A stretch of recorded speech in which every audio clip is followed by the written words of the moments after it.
Hello everyone, this is Nilesh Kumar Gupta and you are watching NG Physics classes. Well, पिछले turn पे मैंने vector शुरू किया था और उसमें मैंने आपको बताया था स्केलर क्वांटिटीज़ क्या होती हैं, वेक्टर क्वांटिटीज़ क्या होती हैं। फिर मैंने आपको टाइप्स ऑफ वेक्टर भी बताए थे और फिर उसके बाद मैंने आपको पोजीशन वेक्टर, डिस्प्लेसमेंट वेक्टर, ये सारी चीज़ें आप लोगों को बताई थी। सही बोल रहा हूँ ना? तो ये सारी चीज़ें हम लोगों ने पिछले टर्न पे पढ़ी थी। सही बोल रहा हूँ ना? कौन से टर्न पे पढ़ी थी? पिछले टर्न पे, जिसमें मैंने स्केलर और वेक्टर की डेफिनेशन पढ़ी थी, साथ साथ मैंने टाइप्स ऑफ वेक्टर पढ़े थे। ये सारी चीज़ें हम लोग पढ़ चुके कि नहीं पढ़ चुके? फिर मैंने आपको पोजीशन वेक्टर और डिस्प्लेसमेंट वेक्टर पढ़ाया था, उसमें बेस्ड न्यूमेरिकल भी कराए थे कि नहीं कराए थे? कराए थे। क्लियर है सीन सब लोगों को? आगे बढ़ जाऊँ। ये जब मैंने पढ़ाया था तो वहाँ पर बीच में एक क्वेश्चन मैंने आपको छुड़वा दिया था, explain the difference between scalar quantity and vector quantity, है ना? तो वो जो छुड़वाया था तो वो छूटा ही रहेगा। अभी 1-2 दिन बाद जब भी समय होगा तब आएगा वो, क्योंकि उसके लिए कुछ चीज़ों का और का कराना ज़रूरी है, वो तभी समझ में आएगा आपको। क्लियर? ओके, उसमें 1-2 पॉइंट्स ऐसे हैं वो हमें तभी क्लिक करेंगे जब हम आगे की कुछ एक चीज़ों को पढ़ लेंगे। जैसे ही हम उन चीज़ों को पढ़ लेंगे तब मैं आपको वो डिफरेंस कराऊंगा तो आपको ज़्यादा बेहतर समझ में आएगा। कहानी क्लियर है कि आज ही चिपका दूँ? एक पॉइंट ऐसा है जो आपको सफ़र करेगा, कहो तो आज ही चिपका दूँ? आज ही चिपका दूँ? कल कौन है देखो, कल होए कर लो, वो सही रहेगा, क्योंकि ज़्यादा लंबा पेंडिंग हो गया तो वो भी ठीक नहीं रहेगा थोड़ा सा। ठीक है, तो हमारे कुछ भाई बहनों की इच्छा है आज ही चिपका दो, तो आ जाओ आज ही चिपका दें। क्लियर? Ready everyone? तो काफ़ी सारे पॉइंट्स लिखे हुए हैं, उसमें एक पॉइंट है जो आपको दिक्कत देगा, बाकी की सारी चीज़ें आप लोग समझ जाओगे। ध्यान से सुनिएगा बस, ठीक है? लिसन एवरीवन, मुझे एक बात बताओ, अगर मैंने लिखा है 2, तो मुझे बता सकते हो ये स्केलर क्वांटिटी है या वेक्टर क्वांटिटी है? स्केलर क्वांटिटी है, क्योंकि इसमें केवल मैग्नीट्यूड दिया हुआ है, एक न्यूमेरिकल वैल्यू दी है, डायरेक्शन का कोई पता नहीं है दूर दूर तक। सही बोल रहा हूँ? तो ये हो गई है कि स्केलर क्वांटिटी। और इसी को अगर मैं ऐसे लिख दूँ तो 2i कैप, तो ये वेक्टर क्वांटिटी है। क्यों? कैसे पता चला? क्योंकि आपको मालूम है 2 पॉइंट्स चलना है। आई कैप आपसे क्या कहता है? एक्स एक्सिस की डायरेक्शन। ये सब बता चुका हूं मैं आपको। सही बोल रहा हूं ना? आई कैप आपसे एक्स एक्सिस की डायरेक्शन को बताता है। तो कुल मिला के यहाँ पर ये जो चीज़ हुई ये एक वेक्टर क्वांटिटी हुई। ये वेक्टर क्वांटिटी क्यों हुई? क्योंकि इसमें मैग्नीट्यूड भी आ रहा है और साथ साथ डायरेक्शन भी आ रही है। जो बात मैंने आप लोगों को बोली आपको क्लिक करती है? हाँ, अगर केवल अकेला नंबर दिया होगा तो आप उसे कौन सी क्वांटिटी बोलोगे? स्केलर क्वांटिटी बोलोगे। नंबर के साथ अगर आई जे के लग जाएंगे तो मैंने ये लिखा है 2i cap plus 3j cap plus 4k cap, तो ये वेक्टर क्वांटिटी है या स्केलर क्वांटिटी है? क्योंकि इसमें मैग्नीट्यूड्स भी आ रहे हैं और डायरेक्शंस भी आ रही हैं। सीन क्लियर है सभी को? अच्छी बात है। मतलब आपको ये बात आपके भेजे में आती है कि अगर नंबर के साथ साथ आई जे के आने लगें तो वो एक कैसी क्वांटिटी है? वेक्टर। क्लियर? और केवल अगर नंबर ही नंबर आ रहा है तो स्केलर क्वांटिटी है। समझ में आई बात? अच्छी बात है। अच्छा, मुझे एक बात बताओ, ये कैसी क्वांटिटी है? ये कैसी क्वांटिटी है? ऐड करो इनको, आंसर क्या आएगा? कैसी क्वांटिटी आ गई? 2 स्केलर क्वांटिटीज को जब भी ऐड किया जाता है आंसर स्केलर क्वांटिटी ही मिलेगा। Got it? कैसी क्वांटिटी है? कैसी क्वांटिटी है? ऐड करो 5i कैप। यानी कहने का तात्पर्य है 2 वेक्टर क्वांटिटीज को ऐड किया जाता है तो वेक्टर क्वांटिटी मिलती है। समझ में आ रही है बात? 2 स्केलर क्वांटिटी को ऐड करोगे तो स्केलर क्वांटिटी मिलेगी, 2 वेक्टर क्वांटिटी को ऐड करोगे तो वेक्टर क्वांटिटी मिलेगी। सीन क्लियर है? सपोज करिए मैंने लिखा 5 - 3, 5 - 3, आंसर कितना आएगा? यानी मैं स्केलर क्वांटिटी में से स्केलर क्वांटिटी को सब्ट्रैक्ट कर रहा हूं तो मेरा आंसर कैसा आएगा? Scalar quantity. यानी कहने का तात्पर्य है स्केलर क्वांटिटी में से स्केलर क्वांटिटी को सब्ट्रैक्ट किया जाता है तो answer would be scalar quantity. अगर इसी को मैं ऐसे लिख दूं 5i कैप - 3i कैप, तो आंसर क्या आएगा? 2i cap. यानी कैसी क्वांटिटी आ गई? यानी अगर वेक्टर क्वांटिटी में से वेक्टर क्वांटिटी को सब्ट्रैक्ट करूंगा तो कैसी क्वांटिटी आएगी? Vector quantity. समझ में आ रही है बात? सीन क्लियर है सभी को? अच्छी बात है। अगर ये बात आपको समझ में आ रही है तो फिर मैं ध्यान से डिफरेंस आपको बोलता हूँ, ध्यान से सुनेंगे सभी लोग, ठीक है? किसी ने मुझसे पूछा है, देखो भैया एडिशन समझ में आया, सब्ट्रैक्शन समझ में आया, लेकिन जो लफड़ा है स्केलर और वेक्टर में वो है मल्टीप्लिकेशन में। क्लियर? वेक्टर क्वांटिटीज जो होती हैं उनको मल्टीप्लाई करने के लिए एक अलग अलजेब्रा की रिक्वायरमेंट होती है जिसे हम लोग बोलते हैं वेक्टर अलजेब्रा। क्या बोलते हैं? तो उनको मल्टीप्लाई करना हम लोग आज से 2 या 3 दिन बाद सीखेंगे कि कैसे दो वेक्टर क्वांटिटीज को मल्टीप्लाई करते हैं। बात समझ में आ रही है? लेकिन जो स्केलर क्वांटिटी होती है इन्हें तो तुम बचपन से ही मल्टीप्लाई कर रहे हो, 2 × 3 6। समझ में आ रही है बात? दो कैसी क्वांटिटी है ये दोनों, और दो स्केलर क्वांटिटी को जब मैं मल्टीप्लाई कर रहा हूं तो मुझे आंसर कैसा मिल रहा है? कहने का तात्पर्य यह है कि दो स्केलर क्वांटिटीज को जब आपस में मल्टीप्लाई किया जाता है तो आंसर हमें जो मिलता है वो स्केलर क्वांटिटी मिलता है। क्लियर? जब भी दो स्केलर क्वांटिटीज को मल्टीप्लाई किया जाएगा answer would be scalar quantity. बात समझ में आ रही है सभी को? कोई दिक्कत? सीन क्लियर है ना? बात समझ में आ रही है? दो स्केलर क्वांटिटी को जब भी मल्टीप्लाई किया जाता है तो हमेशा एक स्केलर क्वांटिटी मिलती है, हमेशा एक स्केलर क्वांटिटी मिलती है। क्लियर? लेकिन अगर दो वेक्टर क्वांटिटीज को मल्टीप्लाई किया जाता है, क्लियर, जब भी दो वेक्टर क्वांटिटीज को मल्टीप्लाई किया जाता है तो आंसर स्केलर क्वांटिटी भी हो सकता है और वेक्टर क्वांटिटी भी हो सकता है। क्लियर? और इसी को समझाने के लिए हमें 2 या 3 दिन का इंतजार करना पड़ेगा। क्लियर? कि दो वेक्टर क्वांटिटीज को मल्टीप्लाई करने पर स्केलर भी आंसर हो सकता है और वेक्टर भी हो सकता है। ये बात एकदम से हजम नहीं हो रही, जब पढ़ाएंगे तब होगी। समझ में आ रही है बात? क्लियर? हजम तो तब होगा ना जब खाओगे, बगैर खाए कहाँ तेज जाओगे। क्लियर है? ओके, समझ में आ रही है मेरी बात? तो मैं कुछ बातें बोल रहा हूँ, ध्यान से सुनना, आपको क्लिक करती हैं कि नहीं करती।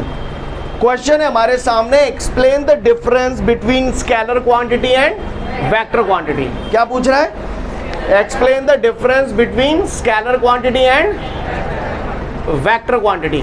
तो भैया एक तो हो जाएगा सिंपल डेफिनेशन, स्केलर क्वांटिटी वो क्वांटिटी होती है जिनमें मैग्नीट्यूड होता है लेकिन डायरेक्शन नहीं होती। वेक्टर क्वांटिटी वो क्वांटिटी होती है जिनमें मैग्नीट्यूड भी होता है और डायरेक्शन भी होती है। सिंपल बात समझ में आ रही है? अगली बात, जो स्केलर क्वांटिटी होती हैं जैसे कि स्पीड, स्पीड एक स्केलर क्वांटिटी है, पिछले चैप्टर में आपने पढ़ा था। स्पीड एक स्केलर क्वांटिटी है, तो स्पीड को हम लोग सिंपल इंग्लिश लेटर से शो कर देते हैं। क्लियर? सिंपल इंग्लिश लेटर से शो कर देते हैं। क्लियर? ये कैसी क्वांटिटी है? Scalar quantity. अब वेलोसिटी हमने पढ़ा था वेक्टर क्वांटिटी है। तो जो वेक्टर क्वांटिटी होती है, वेक्टर क्वांटिटी को रिप्रेजेंट करने के लिए या तो हम लोग बोल्ड इंग्लिश लेटर बनाएं। बोल्ड इंग्लिश लेटर समझते हो? जिन लोगों ने कंप्यूटर सीखा होगा, बोल्ड लेटर, गहरे कारे अक्षर। क्लियर है ना? तो या तो वेलोसिटी को रिप्रेजेंट कर रहा है तो ये ऐसे करो, थोड़ा गहरा काला कर दो इसको। तो ये गहरा काला जो है वो क्या रिप्रेजेंट करेगा कि भैया ये जो लिखा हुआ है वो एक वेक्टर क्वांटिटी है। लेकिन साला आजकल हम लोग बिल्कुल 10 रुपया और रजिस्टर यूज करते हैं, बिल्कुल रद्दी पन्ना मारो, वहां पे इतने गहरो करेंगे पन्ना ही फट जाओ। सही बोल रहा हूँ ना? तो ऐसी सिचुएशन में इसका समाधान ये निकाला गया कि आप इसे सिंपल इंग्लिश लेटर बना दो और इसकी चांद के ऊपर एरो लगा दो। समझ में आ रही है बात? इसके ऊपर एरो लगा दो तो एरो के नीचे जो भी लिखा हुआ है ये अंडरस्टूड है कि वो वेक्टर क्वांटिटी है। समझ में आ रही है बात? ताकि चांद पे एरो लगो हो, इसका मतलब बाकी नीचे जो उधर है वो। जैसे आप झांकियां देखते हो, झांकियों में ताकि चांद पे मोर पंख टंगो होते ही कृष्ण भगवान है, ताकि नार में सांप डरो है वो। हाँ, तो ये इंडिकेटर है, समझ रहे हैं? इसी तरीके से जिसकी चांद के ऊपर एरो लग जाए वो कैसा लेटर है, कैसी क्वांटिटी है? Vector quantity. समझ गए? स्केलर क्वांटिटी को सिंपल इंग्लिश लेटर से शो करते हैं और वेक्टर क्वांटिटी को या तो बोल्ड इंग्लिश लेटर बनाओ या फिर सिंपल इंग्लिश लेटर के ऊपर एरो लगाकर रिप्रेजेंट करते हैं। कहानी समझ में आ रही है? आगे बढ़ जाऊं। दो स्केलर क्वांटिटी को ऐड करूंगा या सेपरेट करूंगा तो आंसर हमेशा स्केलर क्वांटिटी मिलेगा। वेक्टर क्वांटिटी को ऐड करूंगा या सेपरेट करूंगा आंसर हमेशा वेक्टर क्वांटिटी मिलेगा। बात समझ में आ रही है सभी को? आगे बढ़ूं।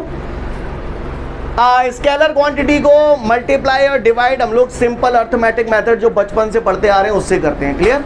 यानी इनका मल्टीप्लाई डिवाइड जो हम लोग करते हैं वो सिंपल अर्थमेटिक मेथड से करते हैं। बात समझ में आ रही है सभी को? और वेक्टर क्वांटिटीज को मल्टीप्लाई करने के लिए हम लोग एक नए अलजेब्रा का यूज करते हैं और उस नए अलजेब्रा को हम लोग बोलते हैं वेक्टर अलजेब्रा। वही अलजेब्रा हम लोग पढ़ रहे हैं एक्चुअली। क्लियर? तो इसमें देखेंगे हम लोग कि कैसे मल्टीप्लाई और डिवाइड करते हैं। बात समझ में आ रही है? अगला पॉइंट, दो स्केलर क्वांटिटी को हम जब भी मल्टीप्लाई करते हैं, जब भी दो स्केलर क्वांटिटी को मल्टीप्लाई करते हैं आंसर हमेशा स्केलर क्वांटिटी मिलता है। लेकिन दो वेक्टर क्वांटिटी को अगर आप मल्टीप्लाई करोगे तो आंसर स्केलर भी हो सकता है और वेक्टर भी हो सकता है। क्लियर? ये पॉइंट जो है वो आपको तभी समझ में आएगा जब मैं बताऊंगा आपको। क्लियर है? इसके बाद एग्जांपल लिख दो। स्केलर क्वांटिटी में हमने पढ़ा था डिस्टेंस, स्पीड, ये सब क्या है? स्केलर क्वांटिटी है। वेक्टर क्वांटिटी की बात करें डिस्प्लेसमेंट, वेलोसिटी, ये सब वेक्टर क्वांटिटी है। कहानी समझ में आ रही है? तो फटाफट से जल्दी से डिफरेंस पढ़ लें, पूछूंगा और अनुमान बनाऊंगा, पहले ही बोल रहा हूं। 2 मिनट का समय, 2 मिनट के बाद तोड़ना शुरू करूंगा। आगे बढ़ते हैं। तो उम्मीद करता हूं यहां तक स्केलर क्वांटिटी और वेक्टर क्वांटिटी में डिफरेंस सबको क्लियर है ना? यहां पर अभी भी हमारा हिसाब किताब ये बाकी है कि ये तो आपको समझ में आ गया कि दो स्केलर क्वांटिटी को मल्टीप्लाई करते हैं तो आंसर स्केलर क्वांटिटी होता है। लेकिन जो कहते हैं ना, मुद्दा ये है कि दो वेक्टर क्वांटिटी को मल्टीप्लाई करते हैं तो आंसर स्केलर भी हो सकता है और वेक्टर भी हो सकता है। ये मुद्दा है ना? तो ये मुद्दा 2-3 दिन बाद सॉल्व होगा। ठीक है? कितने दिन बाद सॉल्व होगा? हाँ, उसके लिए सब्र रखना पड़ेगा। चलूँ अब मैं आगे बढ़ूँ?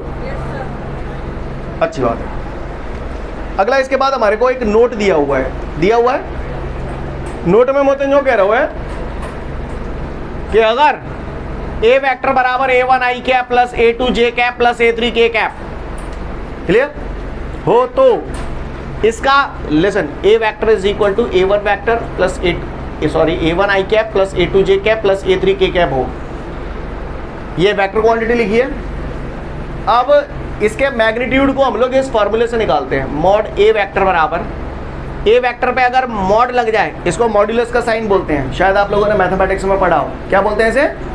मॉड्यूलस का साइन बोलते हैं। क्या बोलते हैं? अगर ए वेक्टर पे ऐसे मॉड्यूलस का साइन लग जाए तो इसका मतलब ये है कि हम इसके मैग्नीट्यूड की बात कर रहे हैं, डायरेक्शन की बात नहीं कर रहे हैं। समझ में आ रही बात? ए वेक्टर है, अगर ए वेक्टर पे 2 लंग डंडा लग जाएंगे ऐसे तो जाओ का मतलब मैं काय की बात कर रहा हूँ? हाँ, यानी ये जो है this is the magnitude of a vector. Clear? और इसका जो फॉर्मूला आता है that is under root A1 square plus A2 square plus A3 square. कहानी समझ में आ रही है सभी को? क्लियर? एक छोटा सा एग्जाम्पल करते हैं जिससे आप फटाफट समझ जाएंगे, फिर मैं डिटेल में बताऊंगा ये कहानी है क्या, एग्जैक्टली हम कर क्या रहे हैं ये, है ना? तो जैसे किसी ने बोल दिया कि suppose R vector is equal to 2i cap plus 3j cap plus 4k cap. Clear? तो इस वेक्टर का मैग्नीट्यूड कितना होगा? तो मैग्नीट्यूड निकालने के लिए हम क्या करेंगे? Mod R vector. कहानी समझ में आ रही है आपको? बोलो अंडर रूट में क्या लिखूँ? जल्दी बोलो फटाफट। 2 का स्क्वायर, 3 का स्क्वायर प्लस 4 स्क्वायर। कहानी समझ में आ रही है आपको? अच्छी बात है, आप महान है। 2 का स्क्वायर 4, 3 का स्क्वायर 9, 4 का स्क्वायर 16, 16 और 9 25 और 4 29, अंडर रूट 29। ये मैग्नीट्यूड आ गया। कहानी समझ में आ रही है आपको? क्लियर है? तो इस तरीके से अगर उसने कोई भी वेक्टर ऐसे दे दिया और बोला इसका मॉड्यूलस निकालो या इसका मैग्नीट्यूड निकालो, तो ऐसे करके फॉर्मूले लगा के निकाल सकते हैं? निकाल सकते हैं नहीं निकाल सकते? निकाल सकते हैं ना? अब इसका मायने क्या है समझाने की कोशिश कर रहा हूँ। कुछ बातें हवा में होंगी तो लपक लेना। क्लियर? तैयार हो? चलो, एग्जैक्टली हमने ये जो पढ़ा ये है क्या? तो ये तो आप अब बड़े बच्चे हो गए तो उस अंदाज में देख रहे हैं, कॉम्प्लिकेटेड मैनर में हम लोग इसे देख रहे हैं। मैं इसे थोड़ा सा इजी करता हूँ, आपके लेवल पे लेके आता हूँ कि ये चीज़ है क्या। ठीक है? Try to understand everyone. आप लोग 10वां पास करके आए हो, सही बोल रहा हूँ? अच्छी बात है। तो आपको 10वें से ही उठाता हूँ। तैयार? बचपन में मैंने ये पढ़ा था, अगर आपको याद हो तो, कोऑर्डिनेट सिस्टम। याद है आप सभी को? ये पढ़ा था आपने? इसको आप ओरिजिन बोलते थे। ये एक्स एक्सिस है, ये वाई एक्सिस है नहीं है? है ना? सीन क्लियर है सभी को? इसको आप बोलते थे +1 +2 +3, ऐसे बोलते नहीं बोलते? -1 -2 -3 +1 +2 +3 -1 -2 -3। वाकिफ है? एक चैटी है, एक चैटी ने चलो चालू कर दो। चैटी ने अब जब चैटी ने चलो चालू कर दो तो चल चल के मानो कहाँ पहुंच गई? चैटी पहुंच गई यहाँ। कहाँ पहुंच गई चैटी? बता सकते हो चैटी कहाँ पहुंच गई? एको माइकल लाल जो मुझे बता दे कि चैटी कहाँ पहुंच गई। पता पड़ रही है? कहाँ पे? जम पे है? कनपट्टी लहराई जाएगी। चैटी जम पे सीन क्लियर है? क्योंकि इतना मैं 10th पढ़ के आया हूं और शायद ही आप में से ऐसा कोई होगा जो नहीं जानता होगा, कि शायद ही ऐसा कोई है जो जानता हो। ये जो है इसमें ये फर्स्ट जो होता है वो x कोऑर्डिनेट होता है, ये y कोऑर्डिनेट होता है। हो तो नहीं हो तो x कितना है इसमें? तो x क्लियर, ये पॉइंट मिल गया मुझे। y कितना है? 3 क्लियर। तो 2 और 3 यानी चेटी यहां पहुंच गई। कहा चेटी चलो वो कहां से चालू भाई है? कहां से? 0 से। चेटी कहां से चलो वो चालू भाई? मैंने कही का तुम 0 से चल रही है, मैंने कही कहा, कही तो नहीं पर तुम समझ गए। तुमने अपने आप बोली 0 से चलवा चालू भाई, ये 0 से ही तो हमने मेजर करना शुरू किया है। 2 जालंग रमक गई, 3 जालंग रमक गई, रमक गई नहीं रमक गई। सीन क्लियर है? चेटी कहां से शुरू भाई? और जहां पे आके खत्म ना भाई, खत्म ना भाई, रुक गई है, रुक गई है। क्लियर? अब ध्यान से सुनना, चीटी यहां से चली और यहां पहुंच गई। इनिशियल पोजीशन उसकी ये है, फाइनल पोजीशन ये है नहीं है? है। तो जाहिर सी बात है चेटी जब झनते झन्ना पहुंची होगी तब आपको कछु ना कछु डिस्प्लेसमेंट होगा नहीं होगा? डिस्प्लेसमेंट बोले तो इनिशियल पॉइंट से फाइनल पॉइंट के बीच का डिस्टेंस। बोलो ये कोई माइकल जो ये निकाल सके?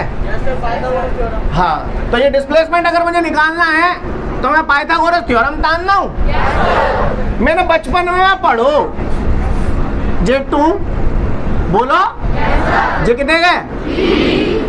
सीन क्लियर है? काव्य को परेशानी कोई तो बताए ना, ने तो फिर सुने। J2 है, J3 है, जे निकालना। 10th में साला कच्चू समझ में नहीं है, एक पाइथागोरस थ्योरम ही आई है। क्लियर? तो पाइथागोरस थ्योरम का फॉर्मूला है हाइपोटेन्यूज का square is equal to perpendicular square plus base square. बोलो भैया, जी हाइपोटेन्यूज तो ही डिस्प्लेसमेंट है तो है के नानी, तो अंडर रूट से फैल जाओगे आले। हाइपोटेन्यूज का स्क्वायर, अब ठीक है? नहीं तो चक्कर आ जाएंगे आले, है ना? हाइपोटेन्यूज का square is equal to perpendicular square कितने हैं? बेस। अब जब स्क्वायर हटाओ तो रूट नहीं आ पावे होगा। सीन क्लियर है? काहुए को परेशानी कोई तो बताए नाने। ठीक है, 3 को स्क्वायर 9 हुआ और 2 को स्क्वायर 4 हुआ। बोलो भैया, तो आंसर इज 13। ये डिस्प्लेसमेंट आ गया। यस और नो? बात समझ में आ रही है? सोच लो, सोच ली। ध्यान से सुनिएगा, नन्हे मुन्ने बच्चे थे, ऐसे कोऑर्डिनेट दिए, ऐसे यूँ कर दो, यूँ कर दो, यूँ निकाल लो। क्लियर है? तो ये हमने डिस्प्लेसमेंट आ गया, हमारा आ गया ना डिस्प्लेसमेंट। अब हम बड़े बच्चा हो गए हैं। क्लियर? तो बड़े बच्चे अब इसे ऐसे नहीं करते, बड़े बच्चों का अंदाज बदल जाता है। अंदाज कैसे बदलेगा ये मैं आप लोगों को बतलाता हूँ, गौर से सुनेंगे। ये 10th वाला अंदाज था। क्लियर? ये 10th वाला अंदाज था। अब हम 11th के अंदाज से करेंगे। तो 11th का अंदाज क्या होगा, गौर से देखिए। चेटी स्टार्टिंग में यहाँ थी, उसके बाद यहाँ पहुंच गई। इसके कोऑर्डिनेट थे 2 3, मैंने बताया था ना अभी आपको। तो ये चीटी की पोजीशन आ गई। तो भैया जाए ना लिख सकत का आर वेक्टर बराबर, तुम बोलो कैसे लिखूं? सीन क्लियर है? कल बता चुका हूं पोजीशन वेक्टर। बोलो भाई बोलो, क्लियर है? चेटी 0 से चली, यहाँ डटी है चेटी। मोजा को मैग्नीट्यूड निकालना है, डिस्प्लेसमेंट बोले तो ये न्यूमेरिकल वैल्यू निकालनी है इसकी। तो मैग्नीट्यूड निकालने के लिए मैंने हवाले ही ताजा फार्मूला पढ़ो है।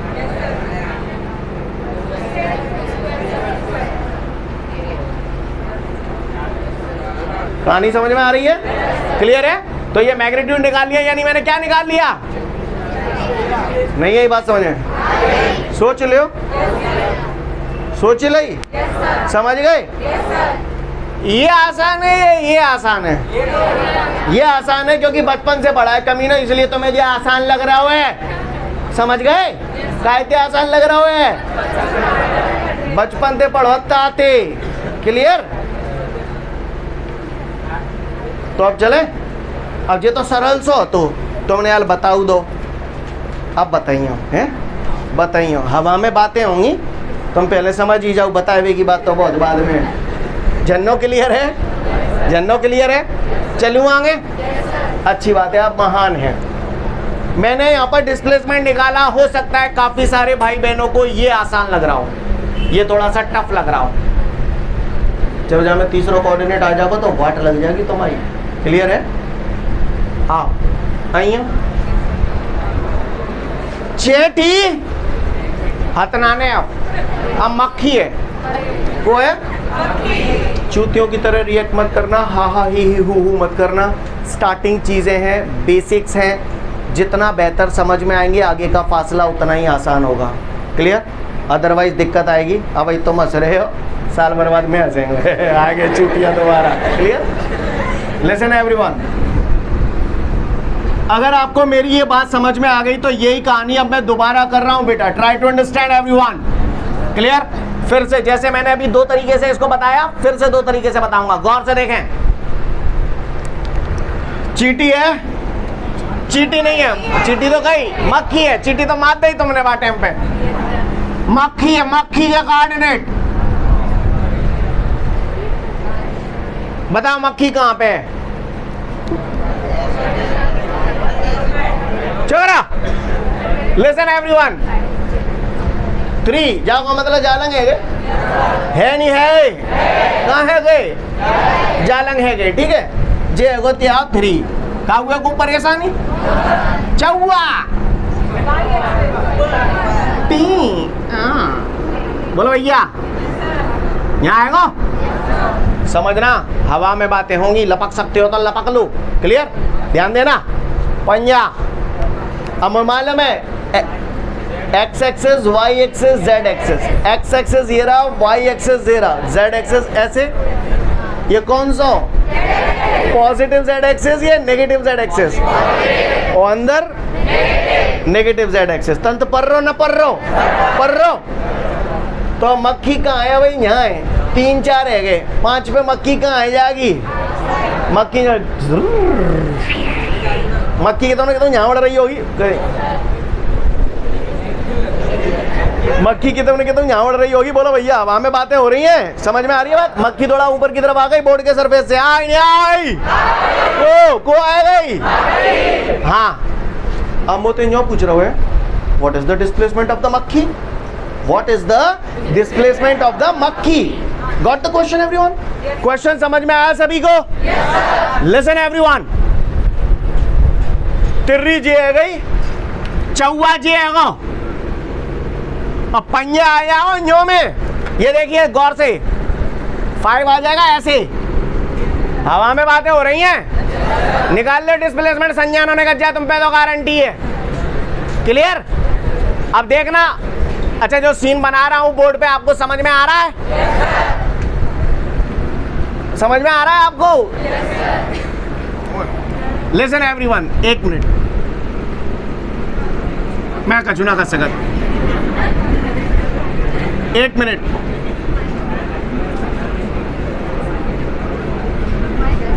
चुप हो जाइए प्लीज, प्लीज चुप हो जाइए। समझ गए ना ये 4 कहां पर है? ओके, कोई दिक्कत? ये 3 हो गया, ये 4 हो गया, और ये क्या है? 5। सीन क्लियर है सभी को? कोई दिक्कत?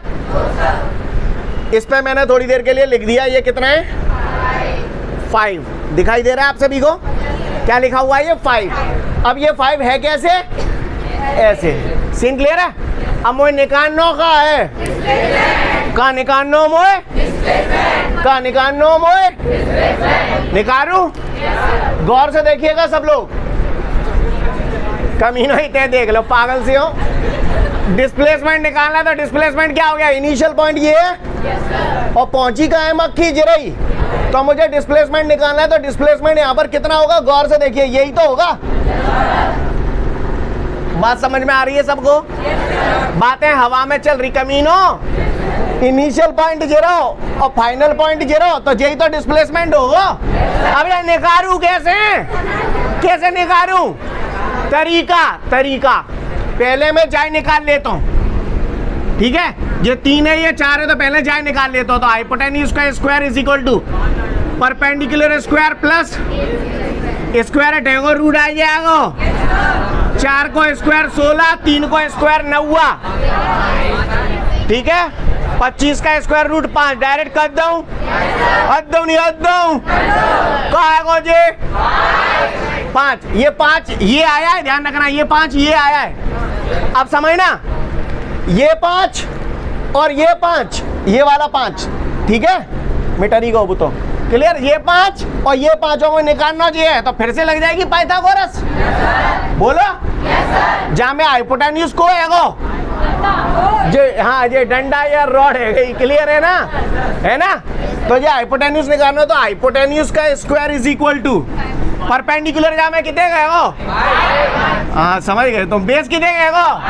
अरे समझ गए, फिर कहो क्लियर है। देखो तुमने बताइए, मैंने कहा चुना कहीं 5 का स्क्वायर 25, 5 का स्क्वायर 25, 25 25 50, क्लियर है। स्क्वायर हटाऊंगा, रूट आ जाएगा, आएगा डिस्प्लेसमेंट आएगा जी, अंडर रूट 50 मीटर। वाट लग गई ना, यानी कहाँ डंडा घुमाना पड़ा। बोलो भैया सही बोल रहा हूँ। और यही बात अगर वेक्टर से करता तो क्या कैसे लिख दे तो? आर वेक्टर बराबर 3i cap plus 4j cap plus 5k cap. अब मैग्नीट्यूड निकाल ले 3 का स्क्वायर 9, 4 का स्क्वायर 16, 5 का स्क्वायर 25, 25 25 50। नहीं आई बात समझ में? मैं जल्दी तो नहीं चल रहा हूँ, बात समझ में आ रही है? कौन सा सरल है? नहीं, जेवा ये सरल है, समझ में आया? क्योंकि बेटा 2 कोऑर्डिनेट तक की जब तक बात होती है ना, हमको ये आसान लगता है, क्योंकि पुराना पढ़ा भी हुआ है, नया दिमाग लगाना नहीं पड़ता, तो यही अच्छा लगत है। लेकिन जब कहानी समझ में आती है तो फिर ये अच्छा लगने लगता है। 3 कोऑर्डिनेट आ जाएंगे तो ये अच्छा लगने लगेगा। समझ में आ रही है बात? सीन क्लियर है? पक्का? सोच लियो तो आगे सोचवाऊं? अच्छी बात है। तो खैर फिलहाल मैं ज्यादा भेजे पे नहीं दे रहा हूं, इतनी बात समझ में आ गई सभी को? अगर हमको कोई भी वेक्टर दिया हुआ है, जैसा मैंने अभी थोड़ी देर पहले लिखा था, ए वेक्टर बराबर a1i cap plus a2j cap plus a3k cap हो, तो उसका मैग्नीट्यूड हम लोग कैसे निकालते हैं? Under root. सीन क्लियर है सभी को?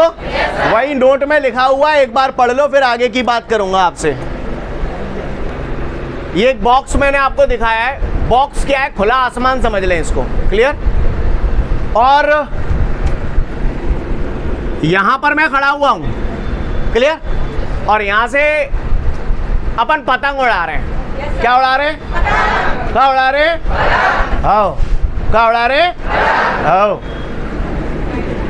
ये कौन सा एक्सेस हो गया? X axis. कौन सा एक्सेस हो गया? ये एक्स एक्सेस। आप महान है। ये कौन सा एक्सेस हो गया बबुआ? ठीक है। और जेड एक्सेस कायदे से ऐसे होगा, तो इसमें ये जेड एक्सेस का ही काम कर रही है, नहीं कर रही है? कर रही है। समझ में आ रही है? आ रही है।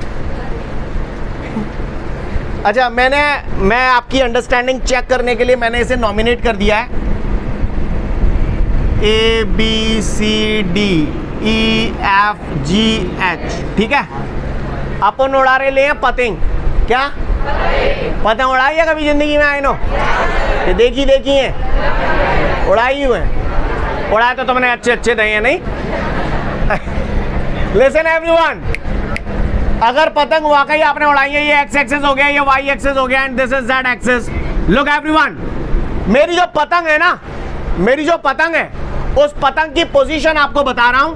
द पोजीशन ऑफ माई पतंग इज दिस। बताओ, tell me where is my पतंग।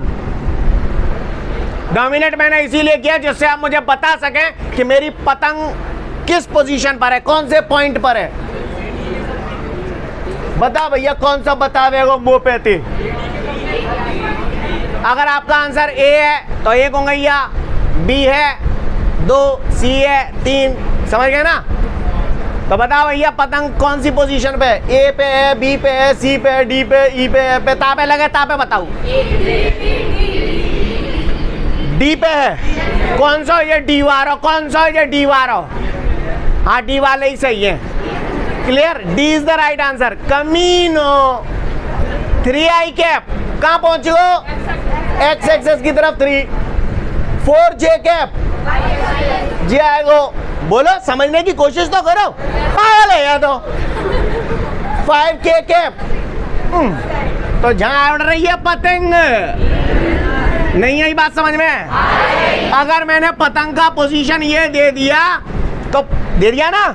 अब पट्टा मोते जो कह रहे हो कि मैं मंजे की लंबाई बता दूं, धागे की लंबाई, मंजा समझते हो? मंजा तो मंजे की लंबाई पूछ रहा हूं, मतलब मोते यही तो जानो चाह रहे हो ना, चाह रहे हो। सीन क्लियर है? तो चमका दो, मंजे की लंबाई निकालने के लिए क्या कर दूं? नहीं यही बात समझ में? सीन क्लियर है? अब का यह सॉल्व करके बताऊं? सीन क्लियर है? तो किस टाइप के क्वेश्चन आते हैं, बात पल्ले पड़ी आपको? कोई दिक्कत? सोच ले। अच्छा, √50 को 5√2 लिख सकता हूं? ये तो समझ में आता होगा कि जो करके बताऊं, वो तो कर दे, तो ऐसा करेंगे नहीं मैं। तो यहां तक सीन क्लियर है? कोई दिक्कत? अगला न्यूमेरिकल देख लो, यही है। इसके बाद जो अगला क्वेश्चन है उसे समझने के लिए कुछ नहीं, वही फंडे अप्लाई करने हैं। ध्यान से देखिएगा सब लोग, थोड़ा सा समझ में आया? अब ये मैंने आपको जो समझाया, आपको कॉम्प्लिकेटेड तो नहीं लगा ना? अच्छी बात है, क्योंकि 3 कोऑर्डिनेट में थोड़ा सा कॉम्प्लिकेटेड हो जाता है, 2 कोऑर्डिनेट में इजी समझ में आता है, ऐसा मुझे लगता है। क्लियर? आगे बढ़ता हूँ, ठीक है? एक मैं अपने मन से यहाँ पर करा रहा हूँ, फिर मैं इस अगले क्वेश्चन पे आऊँगा, ठीक? क्योंकि 2 कोऑर्डिनेट में आप ज़्यादा बेहतर समझ पाएंगे, तो फिर तीसरे कोऑर्डिनेट आप इजी गोइंग हो पाएगा आपके लिए, है ना? समझिएगा। वैसे ये बात हम लोग जानते हैं, पता नहीं जानते कि नहीं जानते। और भाई साहब, आज बनवा रहा हूँ, आज के बाद ज़िंदगी में कभी नहीं बनवाऊंगा, है? West, east, north, south. Clear है? पता है कि नहीं पता? सबको पता है? पता है तो बहुत सुंदर बात है, ना पता तो जब बना लो। आज के बाद कबो नहीं बताऊँ। क्लियर? आज के बाद कबो नहीं बताऊँ। सीन क्लियर है? Okay, west, east, north, south. Scene clear? तो चले फिर आगे। लिसन एवरीवन, जैसे किसी ने मुझसे बोला, एक बंदा 3 मीटर ईस्ट की तरफ जाता है, एक बंदा 3 मीटर, तो बता बंदा कितनी लंग जा रहा हो? बंदा जा रहा हो ऐसे, बंदा जा रहा हो ऐसे 3 मीटर। फिर बोल रहा है 4 मीटर नॉर्थ की तरफ जाता है, 4 मीटर नॉर्थ की तरफ जाता है। तो मुझसे कह रहा है what is the displacement of the बंदा? Clear? What is the displacement of the बंदा? तो डिस्प्लेसमेंट को मालूम है, इनिशियल पॉइंट और फाइनल पॉइंट के बीच को डिस्टेंस होता है कि ना होती? अब ये निकालना, ये तो मैं पाइथागोरस थ्योरम लगा दूँ, वही करूँ तो बताने की जरूरत तो नहीं है, 5 आ जाएगा। पाइथागोरस से निकाल लोगे आप लोग कि मैं सॉल्व करके बताऊँ? कोई तो कर दे दो, ना कर रहा तो। क्लियर? समझ गए? और यही अगर हम लोग नए अंदाज में करें तो भैया ईस्ट की तरफ जा रहा है, ईस्ट बोले तो एक्स एक्सेस की तरफ जा रहा है, जा रहे हो तो 3i कैप। फिर कहाँ रमक क्या करता हूँ? 4J cap. क्लियर है? तो कह रहा है इसका डिस्प्लेसमेंट बता दो, तो निकाल दो। नहीं है ये बात समझ में? तो कहानी वही है, बार बार 16 और 9 25 का स्क्वायर रूट 5। तो ये डिस्प्लेसमेंट आ गया। तरीका समझ में आ रहा है? बस 2 कोऑर्डिनेट में समझ में आ गया होगा मेरे ख्याल से इजीली। अब 3 होंगे तो की और लगा देंगे। नहीं ये बात समझ में? पक्का? तो फिर सुनो, अगला क्वेश्चन आपने ही बताना है, केवल मैं लिख रहा हूं। क्लियर? कलम मेरी काली जबान आपकी, सॉरी कलम मेरी काली जुबान आपकी। ओके, तो आप बोलना, मैं उसी हिसाब से गुग्गी घुमाऊंगा। तैयार?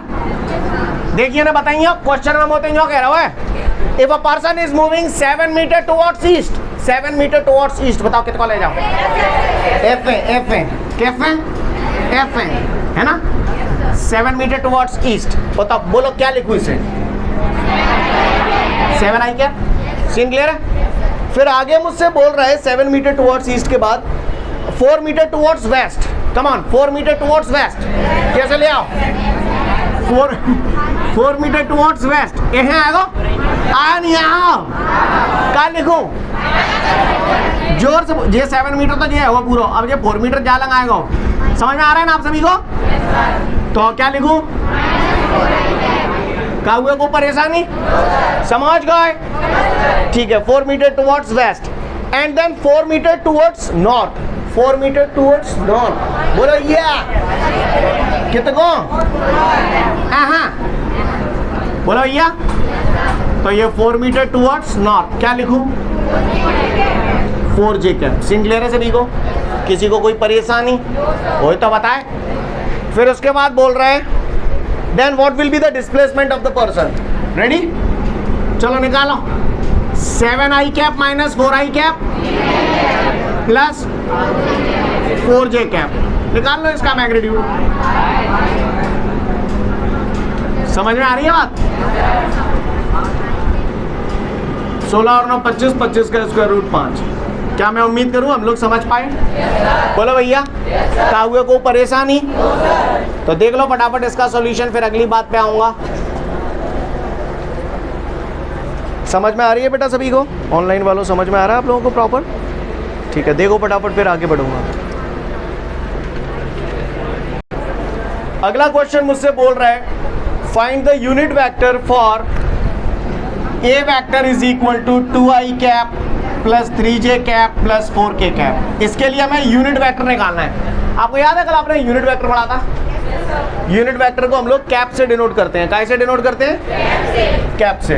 तो इसका यूनिट वेक्टर निकालना है, तो A cap is equal to A vector upon mod A vector. याद आ रहा है सीन? बोलो भैया, चमका दो, अब ए वेक्टर कितने गए? 2i cap plus 3j cap plus 4k cap. Mod निकालना सुना है आपके बाएं हाथ का खेल है, 2 स्क्वायर। सीन क्लियर है सभी को? तो ये हो जाएगा आपका 2i cap plus 3j cap plus 4k cap divided by under root 2 का स्क्वायर 4, 3 का स्क्वायर 9, 4 का स्क्वायर 16, 16 और 9 25, 25 और 4 29। तो इसको मैं लिख दूंगा 2i cap plus 3j cap plus 4k cap under root 29। ये आ गया इसका यूनिट वेक्टर। समझ में आई कहानी? उतार लो फटाफट सॉल्यूशन, फिर आगे की बात करूंगा। ओके, आज के लिए पर्याप्त है, कल फिर मिलते हैं। Thank you everyone, have a great day to all of you guys. जय हिंद।